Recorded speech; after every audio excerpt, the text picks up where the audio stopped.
자기가 고점을 찍고 싶진 않다 이렇게 하시는 거예요. 아, 거래 안 돼요. 무슨 거래가 가끔 하나 시키는 거 가지고. 상승 분위기니까 난 그보다 더 받을래. 매도자 매수자끼리 올리고 내리고 하는 거예요.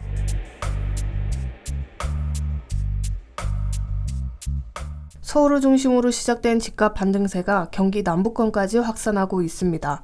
특히 경기도 과천의 경우 9월 첫째 주 아파트 매매 가격이 전주 대비 0.4% 오르며 전국에서 가장 높은 상승세를 보였는데요. 4호선 과천역과 정부 과천청사역 인근 아파트 단지들의 가격을 살펴봤습니다. 과천역 초역세권인 과천 푸르지오 서밋은 전용 84제곱미터가 지난달에 20억 3천만 원에 거래됐습니다. 2021년 8월에 20억 원대로 거래된 지 2년 만에 다시 진입하게 된 건데요. 직전 거래와 비교하면 18억 5천만 원보다 1억 8천만 원 높게 거래된 것을 볼 수 있습니다. 신고가도 나오는 상황입니다. 과천 센트럴파크 푸르지오 서밋 전용 59제곱미터는 지난달 14억 4,700만 원에 거래됐습니다. 직전 최고가였던 14억을 넘어 신고가를 갱신한 겁니다. 과천 위버필드 전용 99제곱미터에서도 신고가가 나왔습니다. 직전 최고가는 23억 원이었는데요. 지난 5일 6천만 원이 상승한 23억 6천만 원에 거래가 됐습니다. 이번에는 과천자의 아파트입니다.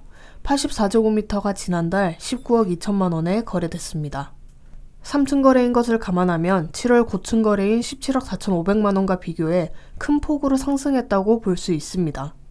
하지만 현장에서는 집값 상승과 별개로 거래는 전혀 활발하지 않다고 전했는데요. 간혹가다 전월세로 거주하다 매수로 이어지는 경우가 있어 거래가 되긴 하지만 시장은 아직 관망세라는 입장입니다. 손님이 계속 지금 집을 보고는 있는데 이 금액엔 안 산다 얘기를 하시는 거예요. 자기가 고점을 찍고 싶진 않다 이렇게 하시는 거예요. 아, 거래 안 돼요. 무슨 거래가 가끔 하나 시키는 거 가지고. 호가는 높은데 사시려는 분들이 없어서 그런 건가요? 그렇죠, 그렇죠. 예. 배짱 호가도 한몫한다는 게 현장의 반응입니다. 금매들이 소진된 후 가격이 확 뛴 실거래 사례가 나오면서 집주인들은 나날이 호가를 높여 내놓는다는 겁니다. 상승 분위기니까 난 그보다 더 받을래. 중개사 얼마에 파세요. 더 어쩌고 저쩌고 이런 정보를 얘기할 필요가 없는 세상이 됐어요. 매도자 매수자끼리 올리고 내리고 하는 거예요. 전세 시장도 마찬가지입니다. 신축 아파트의 경우 전세 만기 시점이 남아있기도 하고 세입자들 사이에서는 옮기지 않으려는 성향이 강해 전세 물량은 소멸 수준이라는 건데요. 실제로 역 인근 아파트 단지의 전월세 매물수는 단지 가구수 대비 1%에서 3% 정도였습니다. 특별히 내가 외국을 간다든가 아니면 어디 학교 문제로 이제 이동을 하시게 되면은 전세 매물들이 간혹가다 나오는데 지금 현재는 전세는 없어요. 있긴 해도 싸게 나오진 않고 비싼 상태예요. 지금 현재는. 말 그대로 부르는 게 값인 상황입니다. 이런 집값 상승 기세는 과천뿐 아니라 경기 남부 지역에 작용하고 있었는데요. 한국부동산원에 따르면 수도권 아파트값이 반등한 지난 5월 말부터 9월까지 4개월간 하남, 과천, 화성 등 경기 남부권 아파트값이 5% 이상 급등했습니다. 아파트값 상승률 상위 10곳 중 서울은 6위, 송파구 한 곳이었는데요. 경기 남부지역 집값이 강남보다 큰 폭으로 오르는 추세인 겁니다. 지난 8월 29일 동탄신도시 동탄역 롯데캐슬 전용 84제곱미터가 16억 원에 거래되면서 기사가 나기도 했습니다. 화성시 9평 최고가 거래가 터진 겁니다. 최고가가 성사되면서 단지 매물호가도 급상승했는데요. 네이버 부동산에 올라온 매물들을 보면 최고호가 18억 9천만 원까지 나와 있는 걸 확인할 수 있었습니다. 이러한 현상들이 집값 자극의 불씨가 되진 않을지 우려되는데요. 현재 집값 상승세를 주도하는 경기 남부권 지역의 공통점은 서울 접근성이 좋고 교통 호재 등으로 집값 상승기 때 특히 급등했던 지역입니다.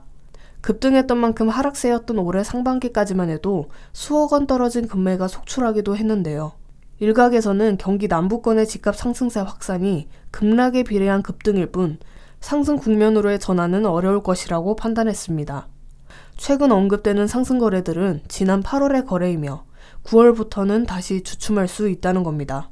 동탄이나 수원 같은 경기 남부 지역에서는 지난해 집값이 워낙 많이 하락하다 보니까 올해 급반등이 나타난 거고요. 이미 상반기에 싼 매물이 팔리고 대출금리가 오르는 데다가 곧 특례 보금자리론도 중단될 예정이어서 당분간 시장은 소강 국면으로 이어질 것으로 예상이 됩니다.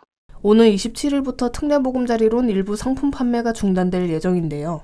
대출 문턱이 높아지면서 부동산 매수세가 다시 한풀 꺾일 수 있다는 전망이 나오는 가운데 매도자와 매수자의 희망 가격 간극은 더욱 벌어질 것으로 보입니다.